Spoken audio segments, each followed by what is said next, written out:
श्रीहालाश्यमाहात्म्यं प्रथमोऽध्यायः 60 श्लोकम्। पुराणसंहितायाञ्च विशिष्टं स्थलमीरितं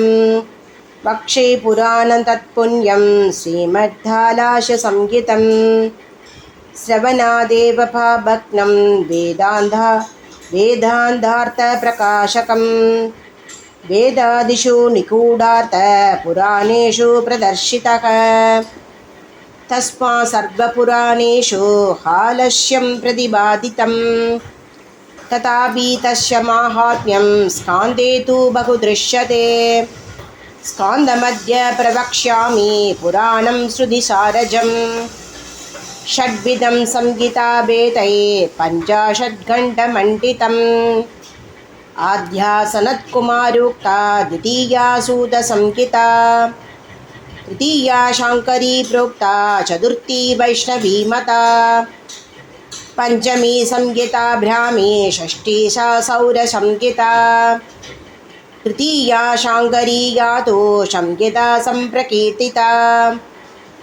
सा चतुर्वेदशारादौ श्रुता गौर्यागि शङ्करात् गौर्यङ्गवाशी स्कन्दोऽपि संहितां तां समग्रहीत्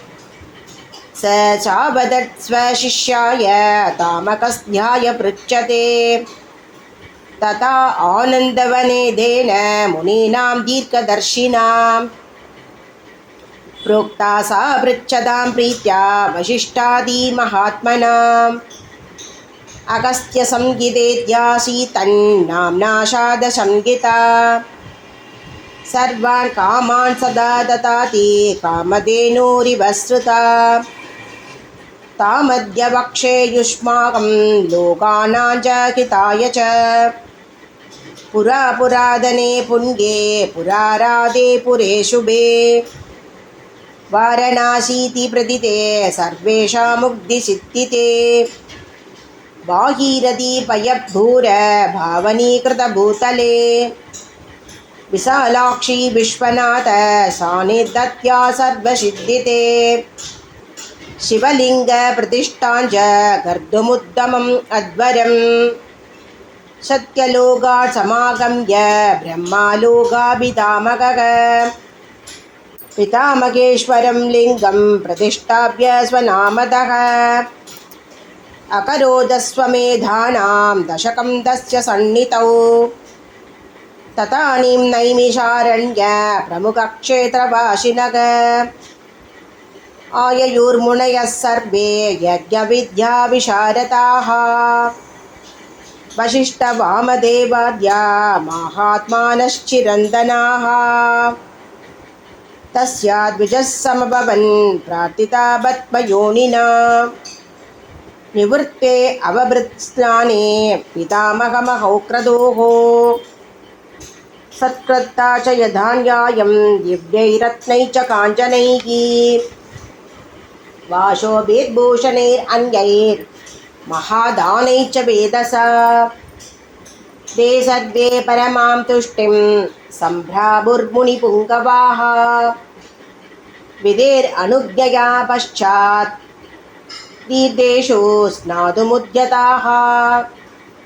देशकालविशेषज्ञा वसिष्ठाद्य मुनीश्वराः वसिष्ठो वामदेवश्च गौतमो वरुणो भृगुः गोतायन काश्यपश्च याज्ञवल्क्य पराशरः भरद्वाजो अंगिरा अत्रिः कुत्सशक्तिशुको महान् वेदव्यास कहोलश्च वाल्मीकि कुम्भशम्भवः सनत्कुमार सनग सनातनः सनान्दनौ पुलस्तय पुलहो गर्गो विश्वामित्रश्च नारदः इत्याद्या मुनयः सर्वे ज्ञानिनो ब्रह्मवित्तमाः स्नात्वा सर्वेषु तीर्थेषु ज्ञानवाप्यादिकेषु च नत्वा विनायकान् शर्वान् दुन्द्यादीन् भक्तिदक्रमात् विशालाक्षादिदेवीश्च भक्त्या सर्वा प्रणम्य च सम्भूज्य कालराजच्च भैरवं कालभक्षणं दण्डनायकमुख्यां च गणान् स्तुत्वा विशेषतः आदिकेशवमुख्यां च केशवान् परितोष्य च लोकादित्यादिसूर्यान् च प्रणिपत्य पुनः पुनः कृत्वा पिण्डप्रधानानि सर्वतीर्थेष्वदन्त्रिताः ओङ्कारेश्वरमुख्यानि दृष्ट्वा लिङ्गवराणि च महाभोजोपहारै च तानि सम्भोज्य भक्तितः सहस्रभोजनाद्यै च यतीन् बिभ्रान् प्रदप्य च